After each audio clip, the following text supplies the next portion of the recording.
Hello students, I am Faiza Siddiqui. Welcome to gold audio education. आज हम पढ़ेंगे क्लास 10th का चैप्टर 4। ये इस चैप्टर का थर्ड पार्ट है। पिछले पार्ट चैनल पर अपलोडेड है, आप चाहें तो चैनल पर जाकर भी देख सकते हैं या फिर आई बटन पर क्लिक करके भी देख सकते हैं। तो चलिए स्टार्ट करते हैं। हम पढ़ेंगे डिस्क्रिमिनेंट या क्वाड्रेटिक फॉर्मूले के बारे में। जो क्वाड्रेटिक फॉर्मूला है उसी को डिस्क्रिमिनेंट भी कहते हैं, क्योंकि इसमें हमें डी निकालना होता है। डिस्क्रिमिनेंट मतलब डी। हमने फैक्टराइजेशन से पढ़ लिया था कि किस तरीके से रूट्स निकालते हैं। क्वाड्रेटिक फॉर्मूला से भी हम किसी क्वाड्रेटिक इक्वेशन के रूट्स निकाल सकते हैं और उनका नेचर भी पता कर सकते हैं, वो हम अभी देखेंगे। देखिए, क्वाड्रेटिक फॉर्मूला है। सबसे पहले क्वाड्रेटिक इक्वेशन लिख लेते हैं। स्टैंडर्ड फॉर्म क्या होती है क्वाड्रेटिक इक्वेशन की? ax² plus bx plus c is equal to 0। इस क्वाड्रेटिक इक्वेशन पे जब हम क्वाड्रेटिक फॉर्मूला अप्लाई करेंगे तो सबसे पहले हमें डी निकालने के लिए क्या करना होगा? b² minus 4ac। b² minus 4ac। b x का कोफिशिएंट, 4 एक नंबर है, a x² का कोफिशिएंट और c कांस्टेंट पार्ट। इतना समझ में आ गया। इसकी हेल्प से हम निकाल सकते हैं d, जिसका यूज हम आगे करेंगे x की वैल्यू पता करने में। जब हमने रूट्स पता करे थे तो रूट्स का मतलब क्या था? x की वैल्यू। तो हम यहाँ पर x की वैल्यू कैसे पता करेंगे? इसके बाद इसका जो भी आंसर आएगा d का, फिर हम निकालेंगे अल्फा और बीटा, या हम कह सकते हैं कि x की वैल्यू निकालेंगे। तो x की दो वैल्यूज निकलेंगी, जैसे कि यहाँ पर जो भी हाईएस्ट पावर होती है इक्वेशन में वेरिएबल की, जो भी डिग्री होती है, उतने ही आंसर आते हैं और उतनी ही वैल्यूज उस इक्वेशन को जीरो करने में मदद करती हैं। तो अल्फा और बीटा निकालने के लिए फॉर्मूला तो एक ही है, बस साइन चेंज है। जैसे हम अगर लिखें कि x निकालने के लिए क्या फॉर्मूला है, तो -b plus minus √d upon 2a, ये फॉर्मूला है। लेकिन इससे दो वैल्यूज आएंगी, क्योंकि यहाँ पे प्लस माइनस का √d है। तो अल्फा निकालने के लिए -b plus √d divided by 2a, और बीटा निकालने के लिए -b minus √d divided by 2a। तो इस तरीके से हम अल्फा और बीटा निकालेंगे। अल्फा और बीटा क्या है? x की वैल्यूज हैं दो, या अगर हम चाहें तो हम डायरेक्ट इस फॉर्मूले में रख के भी निकाल सकते हैं। x is equal to -b plus minus √d divided by 2a। यहाँ पर हम एक बार प्लस की वैल्यू रखेंगे, एक बार माइनस की वैल्यू रखेंगे। देखिए, यहाँ पे प्लस, यहाँ पर माइनस। लेकिन अगर हम इस फॉर्मूले में रखना चाहें तो यहाँ पर हम डायरेक्ट d की वैल्यू रख देंगे और जो भी कुछ सॉल्व करके आंसर आएगा वो प्लस माइनस में होगा। ये हम तब यूज करते हैं जब हमें ऐसा लगता है कि d का आंसर कुछ ऐसा है जो यहाँ पर रूट में रख के आपस में सॉल्व नहीं होगा। जैसे अगर वो किसी का स्क्वायर नहीं है, कोई ऐसा नंबर है जो परफेक्ट स्क्वायर नहीं है, तो हम इसको इसमें ऐड नहीं कर सकते ना सब्ट्रैक्ट कर सकते हैं, तो फिर हम डायरेक्ट ऐसे कर लेते हैं। वो भी हम आगे क्वेश्चंस करेंगे तो हमें समझ में आएगा अच्छे से। फिलहाल अभी ये देखते हैं। और इसके बाद एक और चीज, नेचर ऑफ रूट्स की मैंने बात करी, तो नेचर ऑफ रूट्स हमें कैसे पता चलेगा? ये जो फॉर्मूला है d is equal to b² minus 4ac, इसकी हेल्प से जब हम यहाँ पर वैल्यूज रखेंगे, b, a और c की वैल्यूज रखेंगे और इसे सॉल्व करेंगे, तो जो भी हमें आंसर मिलेगा d का, तीन आंसर हो सकते हैं। या तो पॉजिटिव होगा, या नेगेटिव होगा, या 0 के इक्वल होगा। तो या तो d इज इक्वल टू 0 होगा, या d बड़ा होगा 0 से, d इज ग्रेटर देन 0, या फिर छोटा होगा 0 से। अगर 0 से बड़ा है तो पॉजिटिव, 0 से छोटा है तो नेगेटिव। जब भी d 0 के बराबर होगा तो दो रूट्स आएंगे equal two equal real roots. जब d पॉजिटिव होगा, 0 से बड़ा होगा, तो भी दो रूट्स आएंगे, लेकिन डिस्टिंक्ट, अलग अलग।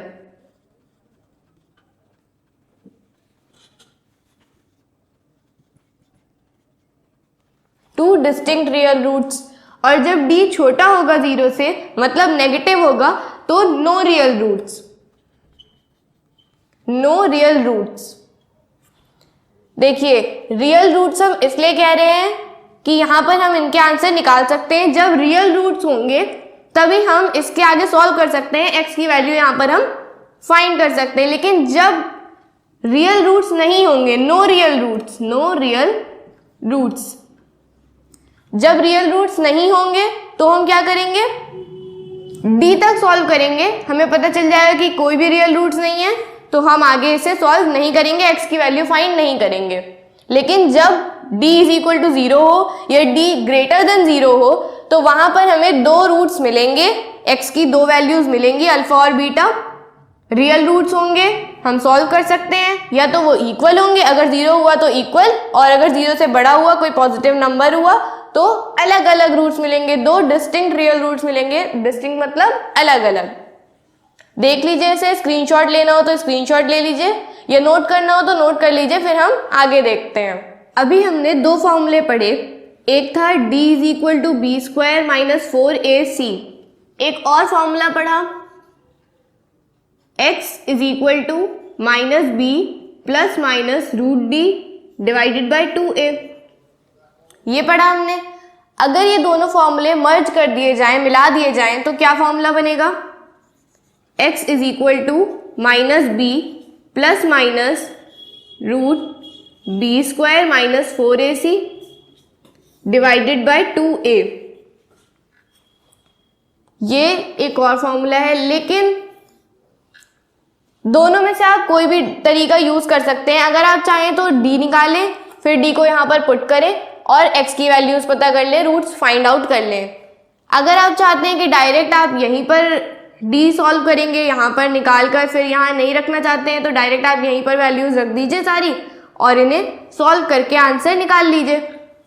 लेकिन ऐसे करना ज़्यादा सही इसलिए होता है कि आपको यहीं पे पता चल जाता है, अगर d की वैल्यू नेगेटिव है तो इसका मतलब ये आगे सॉल्व होगा ही नहीं। लेकिन अगर आप यहाँ पर पुट कर देंगे तो आपको पता ही नहीं चलेगा कि d की वैल्यू नेगेटिव है और ये आगे सॉल्व होगा या नहीं होगा। तो पहले आप d निकाल लें, फिर x की वैल्यूज निकाल लें। अगर आपको ये बात पता हो कि यहाँ पर रियल रूट्स हैं, रियल रूट्स एग्जिस्ट कर रहे हैं इस इक्वेशन में, तो आप ये फॉर्मूला लगाकर डायरेक्ट आंसर निकाल सकते हैं। चलिए इसी पे बेस्ड कुछ क्वेश्चंस करते हैं। अब यहाँ पर हमारे पास क्वेश्चन है, find the discriminant of the equation 3x square minus 2x plus 1/3 is equal to 0 and hence find the nature of its roots, find them if they are real. यहाँ पर हमें इस क्वाड्रेटिक इक्वेशन का discriminant find करना है, उसके बाद उसके जो रूट्स होंगे, इस इक्वेशन के जो रूट्स होंगे उनका नेचर फाइंड करना है, और उन रूट्स को भी फाइंड करना है अगर वो रियल है तो। अगर वो रियल नहीं है तो उन्हें फाइंड नहीं करना है।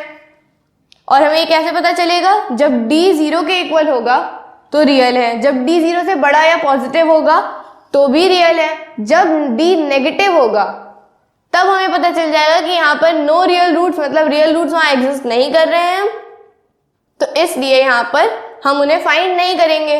पहले देखते हैं कि इसका क्या आंसर आता है। अगर रियल है हमें तभी फाइंड करना है। सबसे पहले डिस्क्रिमिनेंट फाइंड करना है, तो डिस्क्रिमिनेंट के लिए formula d is equal to b square minus 4ac। अगर आपको ऐसे कोई कंफ्यूजन हो तो पहले ही लिख लीजिए कि a क्या है, b क्या है और c क्या है। a है एक्स स्क्वायर का कोफिशिएंट मतलब 3, b है एक्स का कोफिशिएंट -2 और c है कांस्टेंट तो 1/3। अब यहाँ पर a, b और c की वैल्यूज पुट कर देंगे, तो d is equal to b की वैल्यू है -2 तो -2 का स्क्वायर, -4, a की वैल्यू है 3 तो इनटू में 3 और c है 1/3 तो इनटू में 1/3। 3 से 3 कैंसिल हो गया क्योंकि मल्टीप्लाई में था। यहाँ पर -2 का स्क्वायर क्या होगा, 4, 4 - 4 0, d is equal to 4 - 4 which is equal to 0। जब d 0 के बराबर है तो हम नेचर ऑफ द रूट्स बता सकते हैं, क्या होगा, this quadratic equation has equal real roots, 2 equal real roots. Equal real roots, यहां पर बोला गया है कि नेचर तो हमने बता दिया, लेकिन अगर रियल रूट्स हैं तो उन्हें फाइंड भी करना है, मतलब हमें x की वैल्यूज फाइंड करनी है, दोनों रूट्स बताने हैं कि वो क्या क्या होंगे। तो इसके बाद हम क्वाड्रेटिक फॉर्मूला जो हमने लिखा था x की वैल्यू निकालने के लिए उसे अप्लाई करेंगे और फिर हम रूट्स निकालेंगे। इसे नोट करना हो तो नोट कर लीजिए या स्क्रीनशॉट लेना हो तो स्क्रीनशॉट ले लीजिए। फिर हम x की वैल्यू फाइंड करते हैं। x की वैल्यू फाइंड करने के लिए हमने ये फॉर्मूला पढ़ा था और हमें ये पता चलेगा कि इसके इक्वल रियल रूट्स हैं, मतलब d की वैल्यू 0 है। तो हमें कैसे पता चला कि इक्वल रियल रूट्स हैं? देखिए, जब हम यहाँ पर d की वैल्यू 0 रख देंगे तो रूट 0 कितना होगा? 0, और 0 को हम एक बार इसमें प्लस करेंगे और एक बार माइनस करेंगे। तो 0 को प्लस करें या माइनस करें कोई फर्क नहीं पड़ता क्योंकि यहाँ पर तो वैल्यू वही रहेगी। तो इस हिसाब से जब इक्वल रियल रूट्स होंगे तो x की वैल्यू कैसे फाइंड कर सकते हैं हम? -b/2a, एक वैल्यू ये होगी और दूसरी होगी -b/2a। क्यों? क्योंकि यहाँ पर एक बार हम +0 करेंगे तो तब भी -b रहेगा और एक बार -0 करेंगे तब भी -b रहेगा। और जब दोनों फॉर्मूले हम सेम रखेंगे तो दोनों का आंसर भी सेम आएगा। तो इसीलिए x के दोनों आंसर सेम होंगे, इक्वल होंगे, इसीलिए हमने बोला इक्वल रियल रूट्स होंगे। अब भी अगर आप चाहें तो इस फॉर्मूले में पुट कर सकते हैं वैल्यू, या अगर इसमें पुट करनी हो तो इसमें भी पुट कर सकते हैं। मैं दोनों में करके दिखा देती हूँ। यहाँ पर है x is equal to -b, तो -b के लिए यहां से देखेंगे माइनस का साइन, फिर माइनस का 2 प्लस माइनस रूट डी का मतलब रूट में 0 divided by 2 multiplied by a मतलब 3। तो x की वैल्यू क्या आएगी? यहां पर ये 2 हो जाएगा, प्लस माइनस 0 ये तो हट जाएगा, तो यहां पर सिर्फ 2 बचा। डिवाइड में 2 3 ज़ा 6, 2 1 ज़ा 2 3 ज़ा। तो इस हिसाब से x की वैल्यू क्या हुई? x इज इक्वल टू 1/3 और 1/3। x के दो आंसर हैं, दोनों 1/3 1/3। अगर हम इस फॉर्मूले से करते तो क्या होता? x is equal to -b, तो माइनस b की जगह हम 2 रख देते, -2 डिवाइडेड बाय 2 इंटू 3। और एक और बार हम इसी को पुट करते तो फिर से माइनस का -2 divided by 2 into 3। Minus minus plus, minus minus plus cancel हो गया, 2 से 2 कैंसिल हो गया तो क्या बचा? 1/3, और यहां पर भी 2 से 2 कैंसिल हो गया तो 1/3। तो चाहे आप इस फॉर्मूले से कर लें या फिर इस फॉर्मूले से कर लें, आंसर हमेशा सेम ही आएगा। देख लीजिए, इसे स्क्रीनशॉट लेना हो तो स्क्रीनशॉट ले लीजिए या नोट करना हो तो नोट कर लीजिए। फिर हम और क्वेश्चंस करते हैं। Find the value of k for the quadratic equation kx x-2 plus 6 is equal to 0 so that it has two equal real roots। हमें k की वैल्यू फाइंड करनी है इस क्वाड्रेटिक इक्वेशन के लिए जिसमें ये बताया है हमें कि इसके 2 इक्वल रियल रूट्स होंगे। तो जब भी हमें यहाँ पर कोई वैल्यू फाइंड करनी है और हमें कुछ भी बताया हुआ है, कुछ भी इंफॉर्मेशन गिवन है, तो इसका मतलब है हमें उसे यूज करना है और यूज करके इसे फाइंड करना है। हमें कैसे पता चलेगा हमें किस तरीके से फाइंड करना है? देखिए, 2 इक्वल रियल रूट्स, तो जब भी 2 इक्वल रियल रूट्स होते हैं तो इसका मतलब क्या है कि वहां पर d 0 के इक्वल होगा। जब भी d 0 के इक्वल होता है तो इक्वल रियल रूट्स होते हैं दोनों। तो बस हमें यहीं से क्वेश्चन को स्टार्ट करना है। d is equal to b square minus 4ac। d की जगह पर हमने 0 रख दिया, बी स्क्वायर माइनस 4ac। अगर मैं बी स्क्वायर को यहाँ रहने दूं और 4ac को इधर ले जाऊं तो यहाँ से नेगेटिव से पॉजिटिव हो जाएगा, तो मतलब b square is equal to 4ac। तो b square is equal to 4ac। इस फॉर्मूले में हम वैल्यू पुट करके आंसर निकाल सकते हैं। देखिए, b, a और c हमें ये पता करना है, तो सबसे पहले हम क्या लिखेंगे? a, b और c। a क्या है इसमें? a होता है एक्स स्क्वायर कोफिशिएंट, जो कि इसमें हमें कहीं पर भी नजर नहीं आ रहा है, लेकिन ऐसा नहीं है कि हमें दिख नहीं रहा तो है भी नहीं। जब हमें कोई ऐसी इक्वेशन गिवन है तो जब किसी भी नंबर और ब्रैकेट के बीच में कोई साइन नहीं होता है तो इसका मतलब है वो नंबर मल्टीप्लाई में है पूरे ब्रैकेट के साथ, तो ये इससे भी मल्टीप्लाई होगा और इससे भी मल्टीप्लाई होगा। तो इस हिसाब से ये क्या हो जाएगा? के एक्स स्क्वायर, जब के एक्स को एक्स से मल्टीप्लाई करेंगे तो ये हो जाएगा एक्स स्क्वायर और यहाँ पर के, तो के x square plus minus minus के एक्स को जब 2 से मल्टीप्लाई करेंगे तो क्या हो जाएगा 2k x plus 6 is equal to 0। ये क्वाड्रेटिक इक्वेशन बन गई। अब ए बी और सी की वैल्यू में पता चल जाएगी यहां से। एक्स स्क्वायर का जो भी कॉफिशिएंट होगा वो a, तो यहाँ पर k है एक्स स्क्वायर के साथ तो वो a की जगह हम k लिखेंगे। यहाँ पर x के साथ जो कॉफिशिएंट होगा x का वो क्या होगा b, मतलब -2k। यहाँ पर बाकी जो भी बचा वो सब कांस्टेंट हो जाएगा, तो यहाँ पर c की वैल्यू आ गई 6। अब इसी को हम यहाँ पर पुट करेंगे तो हमें आंसर मिल जाएगा b स्क्वायर मतलब -2k square is equal to 4ac, 4 into a की जगह हम लिखेंगे k, इंटू में c मतलब 6 -2k स्क्वायर। देखिए माइनस का कोई भी नंबर होता है उसका स्क्वायर करते हैं तो वो प्लस में आ जाता है, तो 2 का स्क्वायर होगा 4, k का स्क्वायर क्या होगा k square is equal to 4 6 24 और k, तो 24k 4 से कैंसिल कर सकते हैं हम इसे, 4 1 4, 4 6 24, क्योंकि ये अगर मैं यहाँ पर डिवाइड में भेजूंगी फिर इसे कट करूँ या डायरेक्ट भी कट कर सकती हूँ, क्योंकि ये सब इधर मल्टीप्लाई में 4 इंटू के तभी तो बनेगा 4k स्क्वायर, और यहाँ पर 4 इंटू 6 इंटू के, तो 4 से मैंने 4 कैंसिल कर दिया, k स्क्वायर है मतलब 2 बार k मल्टीप्लाई में यहाँ पर और यहाँ पर 1 बार, तो k से k का स्क्वायर कैंसिल हो गया, यहाँ पर सिर्फ 1 बार k बचा, तो k इज इक्वल टू 6। हमें यहाँ से k की वैल्यू पता चल गई। देखिए find the value of k, यही तो क्वेश्चन था, k की वैल्यू फाइंड करनी थी तो हमने यहाँ पर फाइंड कर ली, पता चल गया हमें। So the question is find the value of k for the quadratic equation 2x square plus kx plus 3 is equal to 0 so that it has 2 equal real roots. जैसे हमने पहले क्वेश्चन करा था वैसे ही है, लेकिन इसमें हमें यहाँ पर क्वाड्रेटिक इक्वेशन गिवन है, हमें इसे बनाने की जरूरत नहीं है सॉल्व करने की, डायरेक्ट हम करेंगे। लेकिन अब हम ये जान चुके हैं कि जब इक्वल रियल रूट्स होते हैं तो हम कौन सा फॉर्मूला लगा सकते हैं, तो हम डायरेक्ट उसी फॉर्मूले में इसकी वैल्यूज पुट करके आंसर निकाल लेंगे। b square is equal to 4ac, यहाँ पर हम a b और c की वैल्यू लिख लेते हैं।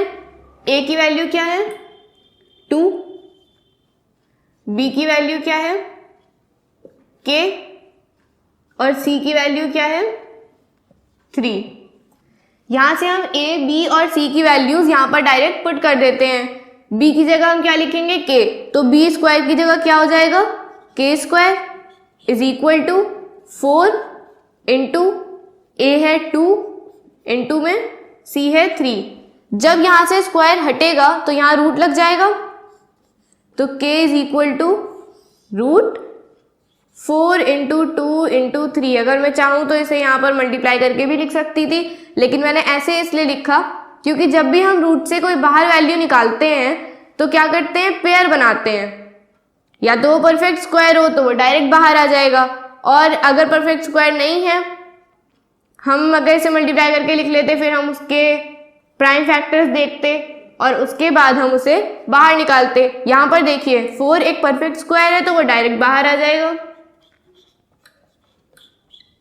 k is equal to 2 root 6। अब ये जो रूट 6 है, जब भी कोई वैल्यू बाहर आती है, जैसे 2 बाहर आया रूट से, तो प्लस माइनस की वैल्यू होती है वो, क्योंकि अगर मैं प्लस के 2 का स्क्वायर करूंगी तो भी 4 आएगा, -2 का स्क्वायर करूंगी तो भी 4 आएगा। तो मुझे नहीं पता ये 4 कैसे आया है, तो जब भी कोई रूट से वैल्यू बाहर आती है तो प्लस माइनस के साइन के साथ आती है, मतलब k की वैल्यू है प्लस माइनस 2 रूट 6।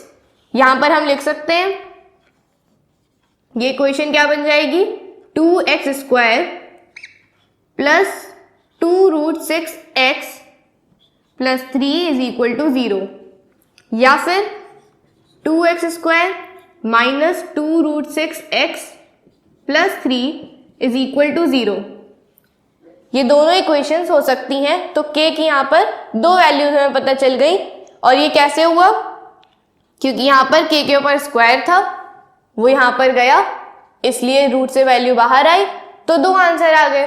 तो इस तरह आप किसी भी क्वाड्रेटिक इक्वेशन में x की वैल्यू तो फाइंड कर ही सकते हैं, मतलब रूट्स तो फाइंड कर ही सकते हैं उसके, और अगर उसके साथ साथ कुछ भी इंफॉर्मेशन आपको गिवन होगी तो आप उसके अंदर किसी और वेरिएबल के भी आंसर फाइंड कर सकते हैं। तो इसी के साथ ही चैप्टर कंप्लीट होता है। आई होप कि जो भी कुछ मैंने आपको समझाने की कोशिश करी है वो आपको अच्छे से समझ में आ गया होगा। अगर आपको ये वीडियो पसंद आई है तो इसे लाइक करें, शेयर करें, या इससे रिलेटेड कोई भी डाउट हो तो आप कमेंट सेक्शन में मुझसे पूछ सकते हैं। अगर आपने गोल्ड ऑडियो एजुकेशन चैनल पर पहली बार वीडियो देखी है तो प्लीज़ इसे सब्सक्राइब करें और बेल आइकन दबाना ना भूलें, ताकि मेरी सभी लेटेस्ट वीडियोस की नोटिफिकेशन सबसे पहले आप तक पहुंचे। चलिए मिलते हैं नेक्स्ट वीडियो में एक नए चैप्टर के साथ। तब तक के लिए keep smiling, enjoy your life, bye, thanks for watching.